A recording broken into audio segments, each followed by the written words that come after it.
What is the dumbest idea you have ever had that actually worked? So it was my mom's birthday, we are barbecuing and we got her to stay inside and prep food so we can decorate the front with balloons and streamers and what have you. Well, we got the whole thing done in secret as hoped, but then we realized there was no way we could get all the leftover decoration material and balloon pump inside without her noticing. Now there are 2 ways into our house, the back door that leads into the garage and then into the kitchen where mom was, and the front door which is visible from the kitchen sink. So I told my brother I would go in from the back door and distract her while he brought the stuff in through the front and down the hall past the kitchen. Once I got in the kitchen, it had occurred to me that I had no plan of attack, so I legit just said, "Hey mom, look at this dance I made," and started like swaying and bopping up and down and doing jazz hands and going la la la la. Mind you, I'm like 17 years old in this scenario. So she's just watching me, and when bro comes in and is sneaking through the hall behind her with all the stuff, I keep telling her wait, it's about to get good, and she kept watching in confusion. The second he was in the clear, I stopped and said okay, that's it, and that was that. We succeeded. Edit. Wow. Thanks for the gold. It's my first award.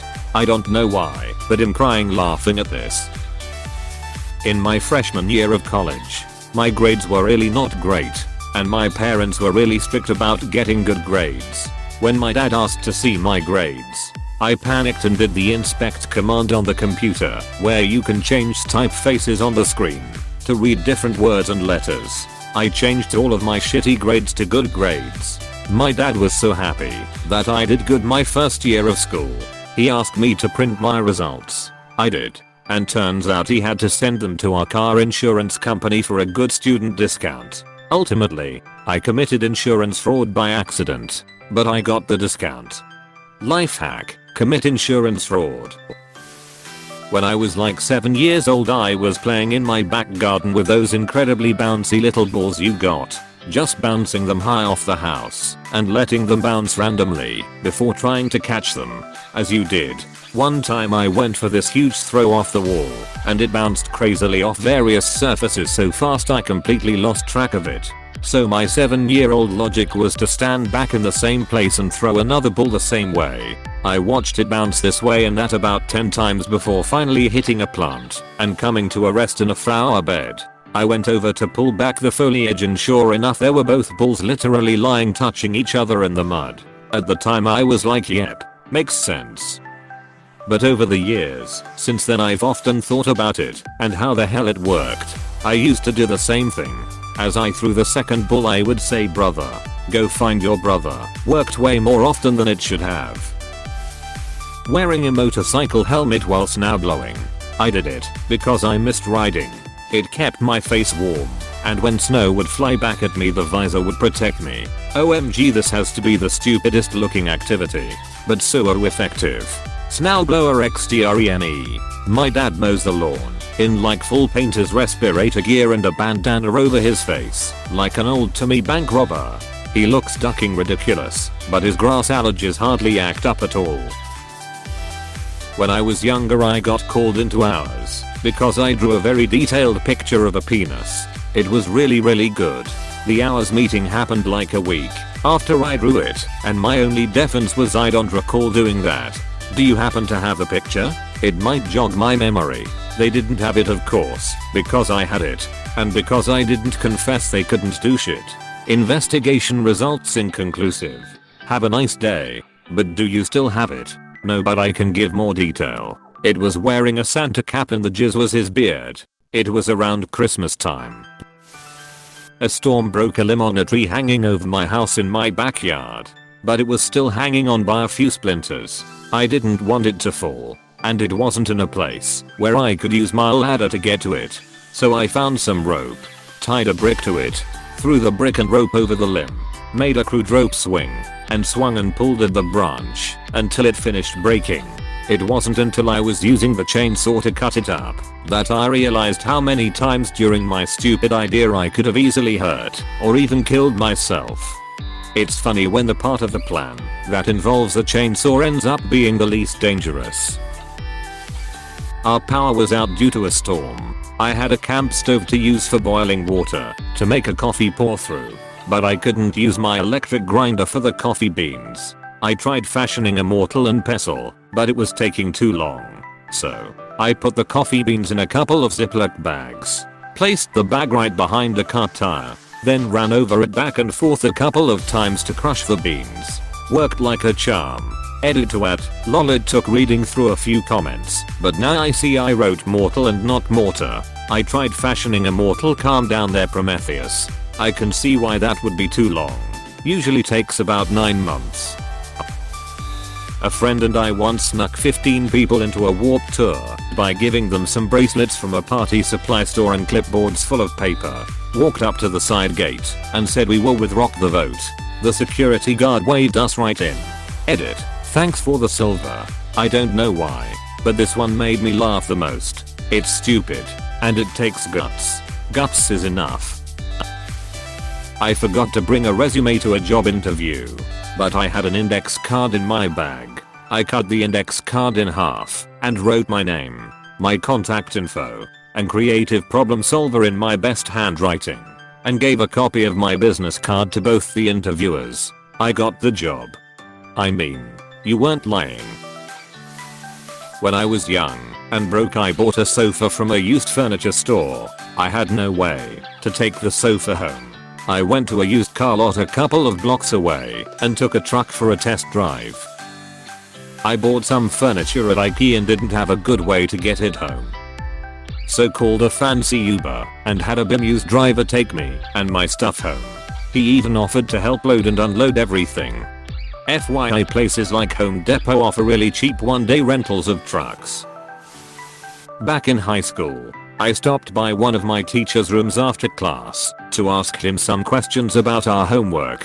When I walked in, I noticed he was grading some of our tests. Of note, all of his tests were made up of multiple choice, true/false, or matching, and all of the answers were bubbled in. What I noticed was that instead of using an answer key to grade, he was just placing a stencil over the paper with the correct bubble punched out. The stencil wasn't transparent, so all it showed was whether we bubbled in the right answer or not. Flash forward to our next test, and I'm stuck on a T/F question. Knowing how he graded, I figured it'd bubble in both T and F, and if he caught it, it would be easy enough to claim it was an accident. Well, he didn't catch it, and I used that trick the rest of the year for a little extra boost on all of his tests. You just scared me, because that's exactly how the one food handler certification test I took was graded. Food handler's class literally does nothing to change how people handle food. That's up to personal integrity, and the 2 days out of the year the inspector is around. Not my idea, but my mom's. I dropped one of my earrings and couldn't find it, so she threw my other earring on the floor, and it happened to land next to the first one. Brother, go find your brother. Adventures of Tom Sawyer. Put Jesus in as Wi-Fi password in church. It worked. Huh. Jesus really is the answer. He is the way, the truth, and the Wi-Fi. I'm stuck on a cliff, but if I jump at a really sharp angle at that gravel field, I could just slide down there and be fine. Just like in TV. Every time I think about this, I'm amazed I'm not either flattened by a rock or impact against something. Childhood really is just the tutorial level sometimes. Childhood is just a game in attempting death in any way possible. Calibrating the body's limits. In college, I was taking a class that required me to purchase an online textbook and workbook that was registered under your name, basically ensuring that each student would have to buy a new online copy each semester instead of buying used textbooks. I had a friend who took this class a semester before me, so we came up with the idea to message customer service and explain that I had recently gotten married, so my last name had changed, and I legally changed my first name from my friend's first name to my first name, and I would need them to change it in their system. It totally worked, and the rep even congratulated me on my marriage. I think it's nearly criminal to enforce students to buy new books instead of used ones, especially when it's the professor's own textbook. I've never had a prof who wrote the textbook, but for one class another prof had written the textbook. First day of class, the writing prof showed up and passed around a flash drive with his book on it. Real estate told me I had to have the carpets professionally cleaned, wasn't in the contract, or I'd lose my $800 bond. I did some research and found out I could become an accredited carpet cleaner as there are no official licensing boards in my state. So, I did what any sane person would do.